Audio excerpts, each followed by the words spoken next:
2026-27ನೇ ಶೈಕ್ಷಣಿಕ ಸಾಲಿಗೆ ಮಕ್ಕಳ ದಾಖಲಾತಿಯನ್ನು ಹೆಚ್ಚಿಸಲು ಮಕ್ಕಳ ದಾಖಲಾತಿ ಜಾಗೃತಿ ಅಭಿಯಾನ ಎಂಬ ವಿನೂತನ ಕಾರ್ಯಕ್ರಮ ಹಮ್ಮಿಕೊಳ್ಳಲಾಗಿದೆ ಎಂದು ಬಂಟ್ವಾಳ ತಾಲೂಕು ಶಿಕ್ಷಣಾಧಿಕಾರಿ ಮಾಲತಿ ಹೇಳಿದರು.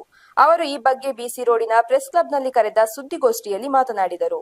ದಕ್ಷಿಣ ಕನ್ನಡ ಜಿಲ್ಲೆಯಲ್ಲಿ ಅತಿದೊಡ್ಡ ಒಂದು ತಾಲೂಕಾಗಿರುವುದರಿಂದ ಇಲ್ಲಿಯ ಎಲ್ಲ ಚಟುವಟಿಕೆಗಳು ಕೂಡ ಅತ್ಯಂತ ಉತ್ತಮವಾಗಿ ನಡೀಬೇಕಾದ್ರೆ ನಾವು ಹೆಚ್ಚಿನ ಪೂರ್ವಸಿದ್ಧತೆಗಳನ್ನು ಮಾಡಬೇಕಾಗ್ತದೆ.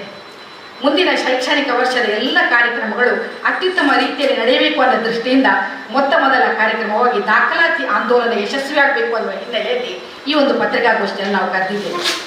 ಹಾಗಾದರೆ ಹಿಂದೆ ಯಾಕೆ ಇರಲಿಲ್ಲ, ಈಗ ಯಾಕೆ ಬೇಕಿತ್ತು ಅನ್ನೋದು ಪ್ರಶ್ನೆ ಬಂತು ಅಂತೇಳಿ. ಆದರೆ ಯಾವುದು ಇಲ್ಲವೋ ಅದನ್ನು ನಾವು ಉಂಟು ಮಾಡಬೇಕಾಗಿದೆ. ದಾಖಲಾತಿ ಕಡಿಮೆ ಆಗಬಾರ್ದು, ಅದು ಹೆಚ್ಚಾಗಬೇಕು ಅನ್ನುವ ನೆಲೆಯಲ್ಲಿ ಈ ವಿಚಾರ ಎಲ್ಲರಿಗೂ ತಿಳಿಬೇಕಾದ್ರೆ ಏನು ಮಾಡಬೇಕು ಅಂತ ಹೇಳಿದರೆ ಮಾಧ್ಯಮದ ಮೂಲಕ ಅದು ಜನರಿಗೆ ಸಾರ್ವಜನಿಕರಿಗೆ ಸಿಕ್ಕುವ ರೀತಿಯಲ್ಲಿ ನಾವು ವ್ಯವಸ್ಥೆಯನ್ನು ಮಾಡಿಕೊಳ್ಬೇಕು ಅಂತ ಪತ್ರಿಕಾಗೋಷ್ಠಿ ಕರೆದ ಉದ್ದೇಶದಿಂದ ಆ ಒಂದು ನಮ್ಮ ಉದ್ದೇಶ ಈಡೇರು ಅಂತೇಳಿ. ಆದರೆ ಅದು ಅತ್ಯಂತ ಸಂತಸದ ವಿಚಾರ ಅನ್ನೋದು ನಿಮಗೆಲ್ಲರಿಗೆ ಗೊತ್ತಿರುವಂಥದ್ದು.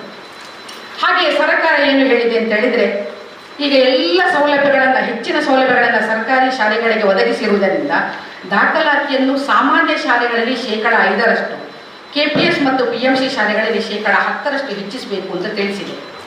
ಈ ನಿಟ್ಟಿನಲ್ಲಿ ನಾವು ಮುಂದುವರಿಬೇಕಾದರೆ ಜೂನ್ನಲ್ಲಿ ಮಕ್ಕಳು ಸೇರುವ ಮೊದಲೇ ಅಂದರೆ ಮೇ ತಿಂಗಳಿನಲ್ಲಿಯೇ ನಾವು ಈ ಒಂದು ಆಂದೋಲನ ಬಗ್ಗೆ ಎಲ್ಲರಿಗೂ ತಿಳಿಸುವ ಕೆಲಸವನ್ನು ಮಾಡಿದಾಗ ಅದು ಯಶಸ್ವಿಯಾಗಲಿಕ್ಕೆ ಸಾಧ್ಯ ಅನ್ನುವ ನಿಟ್ಟಿನಲ್ಲಿ ನಾವು ಹಲವೊಂದು ಕಾರ್ಯಕ್ರಮಗಳನ್ನು ಹಮ್ಮಿಕೊಂಡಿದ್ದೇವೆ. ಅದರಲ್ಲಿ ಮೊಟ್ಟ ಮೊದಲ ಕಾರ್ಯಕ್ರಮ ಈ ಒಂದು ಪತ್ರಿಕಾಗೋಷ್ಠಿ. ಅಲ್ಲದೆ ನಾಳೆ 15 ತಾರೀಕಿಗೆ ನಮ್ಮ ಪಕ್ಕದ ಕೊಡಂಗೆ ಶಾಲೆಯಲ್ಲಿ ಕೂಡ ನಾವು ಇದಕ್ಕೆ ಪೂರಕ ಒಂದು ಕಾರ್ಯಕ್ರಮವನ್ನು ಹಮ್ಮಿಕೊಳ್ಳಲಿದ್ದೇವೆ ತಾಲೂಕು ಮಟ್ಟದಲ್ಲಿ. ಹಾಗೆಯೇ 18 ತಾರೀಕಿಗೆ ಹೋಬಳಿ ಮಟ್ಟದಲ್ಲಿ ಇದೇ ಕಾರ್ಯಕ್ರಮ ನಡೆಯಲಿಕ್ಕಿದೆ.